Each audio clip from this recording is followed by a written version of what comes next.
Hey there everybody, Don Evans here from WatchReport.com, and today I'm going to be showing you the EC Andersson North Sea. Actually, I apologize, the North Sea II. So this is the second variation of this pillowcase diver or pillowcase sports watch from EC Andersson, which is a Scandinavian brand. And so there was a lot of articles as this watch was being prepared and sent to me for review, and I was talking to the owner, and he directed me to some articles that were coming out on other blogs and Watch Time about the update to this and everything and what they did. So I'm going to try and go over that here. Let me give you the price and specifications first. You're looking at a converted price from euro to $586. Your movement is a Seiko caliber NH05 automatic with a power reserve stated of 50 hours. It is a 40 millimeter pillow or cushion case, 100 meters water resistant with a screw down crown. 250 limited edition, 12 millimeters thick, and 22 millimeter lugs. It also comes with this rubber strap that you see, or an optional, there's another version with a mesh bracelet. So, give you a close-up look here at the dial and the case. As you can see, there is no second hand, and there is also an exposed circle date wheel in the middle of the dial. You do have applied markers. Combination of brushed and polished finishes.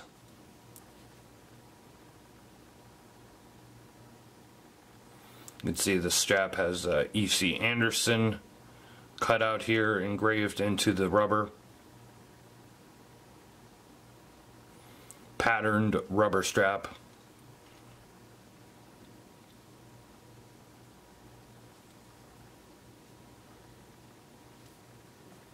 Here's a look at the case back.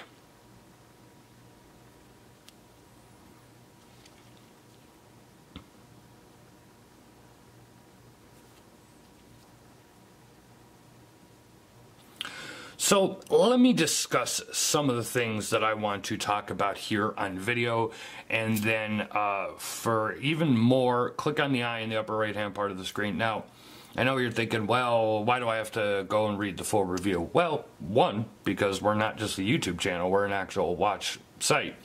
So go ahead and actually read the full review. But two, I'm not going to cover all points here, but I am going to discuss some of the things. So apparently, and this is why, because I'll get into hopefully more in depth in the written review, apparently there were some issues with the original North Sea, and one of them had to do with movement and accuracy. So when they were doing the second version, they decided to do a few things differently. So apparently they pulled apart the movement, and there's the famous clock in the background. Apparently they pulled apart the movement, they have modified the movement, it now has a metal ring holder with extra clamps. They removed the second hand, they changed the metal of the hour and minute hand to make them lighter. So there were issues, I'm guessing, with accuracy, and the second hand was having issues. So they say they've upgraded the movement and modified it, but they've also removed the second hand. And to me, if you've fixed any issues, I don't know why you had to remove the second hand, because it states on the one thing I read from Watch Time magazine in the sponsored article that accuracy was greatly improved, but when you don't have a second hand, it's hard to tell absolutely at all times how accurate the watch is. Yes, you can still figure out what it is by the minute and test it and whatever, but without that second hand, you don't know how accurately you're setting it to begin with, because you don't have anything to track it. So if you don't know if you can accurately set it to begin with, then how do you know how accurate it is on a day-to-day basis? That is my take on it. Also, it says, double domed sapphire crystal with anti-reflective coating. I'm just going to tell you right now, okay? The anti-reflective coating, I think you could see my finger in there. If I lay it down here, you could see that it is picking up the camera in the background, it is picking up this backdrop. You know, the dial is more of a flat, it's a matte dial. It's not a high gloss dial. So I'm really not, I apologize, I'm trying to look at the watch from behind the camera here. Better AR coating could have been used, in my opinion. You know, if you see shots of this watch, there's my hat. Hello. Hey, what's going on, everybody? Don Evans here. If you see shots of this watch at certain blogs or certain, you know, websites, Instagram, whatever it may be, the own photos even from the company on the E.C. Andersson website, you know, there's a lot of photography tricks and some Photoshop being used in certain instances. If you take a look at the pictures I've done, I've tried to make the pictures as real, you know, as nice as possible and as clear as possible, but as realistic as possible. You're going to see light reflections. You're going to see reflections from whatever surfaces that I was photographing on, because that's what the watch really looks like in person, and that's what I try and show you here. That's one of my goals here with Watch Report, and whether I fully achieved this or not, and there's somebody out there or many out there that don't like me or don't like what we do here, that's par for the course, and I really don't worry about that. But for the people that do care, I try and give the best look at it as possible. I try and give you a real honest review from my own perspective, which is the only perspective I can give it from. Speaking of that, when you take a look here at the case, notice the brushing in the case. This is stock. I have not done anything to this watch. Those are not scratches. This is the brushing and the finishing on this watch. So you could see it's slightly uneven, and it's kind of a large grain of brush. It's not a very fine brushing, and it's not very straight. It's not very even in that horizontal brushing that it's going for. So that brings me to, now, this is a screw down crown. Okay, and it does function very nice, and it is a very, very, very sturdy crown. And it screws back down into the case very securely and very firm. I will give props here where I feel they are warranted. But you're looking at almost $600, and at $600, I do wish that there was a little, you know, better finishing and a better AR coating to the crystal. I quite do like, for whatever reason, and I'm surprised that I do like it, I like the cutout on the dial. Normally I hate, you know, you see some watches and they have, like, it'll say date with an arrow and there's a cutout and you see the date before and the date after. I don't really care for those. I never have. For some reason I like the aesthetic that this gives with the dial here. And as you could, you know, there's the little arrow there, will tell you what the actual date is.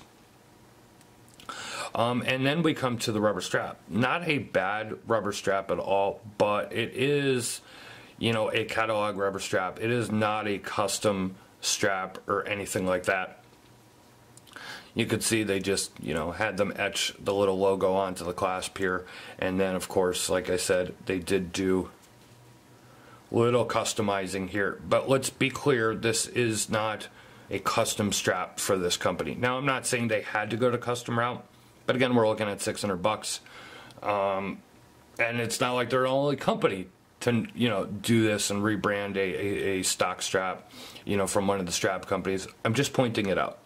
They're not the first to do it, but I just want you to know what you're getting. And of course, you have to cut the strap to fit it, which is just something I never cared for, of cutting a rubber strap, because, you know, if you have to sell this watch at any point in time, if you buy this watch, you have it for a few months, you cut it to wear or to your wrist, and you have to sell it, well, now you got to find somebody who has the same size wrist as you, or, you know, they're going to have to take that off and put that on one of their own straps to fit. So that's that part of it. I actually had been wearing it. I have not cut this rubber strap, okay, because, be honest with you, I don't care for it, and so in that case I was not wearing it on the strap. I was actually wearing it on a Grupo Gamma canvas strap, actually, a full canvas strap, and I actually thought it looks pretty good. If you could take a look here, how this looks on this watch. I actually think that looks pretty good on this. There are pictures on watchreport.com. You could see it on my wrist and with that strap on it and how it looks. So I'm not going to show you a wrist shot here. I'm also not going to show you a loom shot because, to be honest with you, I'm not sure if my camera can pick it up or not. Because the loom, honestly, is just not fantastic. It's not absolutely horrible, but it's not fantastic. And I always have, even if I shut off these studio lights, I have another light going. And strong loom will always be picked up by the camera, no problem. But this loom, I'm not 100% sure how it's going to look. So if you want to see the loom shot, and like I said, it's not the greatest loom. That's just being real. It's not the greatest loom that there is. If you want to see more, if you do like the style of this watch, and again, I want to be clear, I do like the style and the overall aesthetic of this watch. If you want to see more thoughts and comments about this, please click the eye in the upper right hand part of the screen or go to the description below and give you the full review on watchreport.com. Leave a like or a comment here on YouTube. Please subscribe to our YouTube channel if you are not. You will never miss another review. Share this review with your friends, your family, your dog, your pets, your uncle, your cousins, whoever. Follow us on social media. We're on Facebook, Twitter, and Instagram. This has been a look at the EC Andersson North Sea II. I'll see you guys on the next video.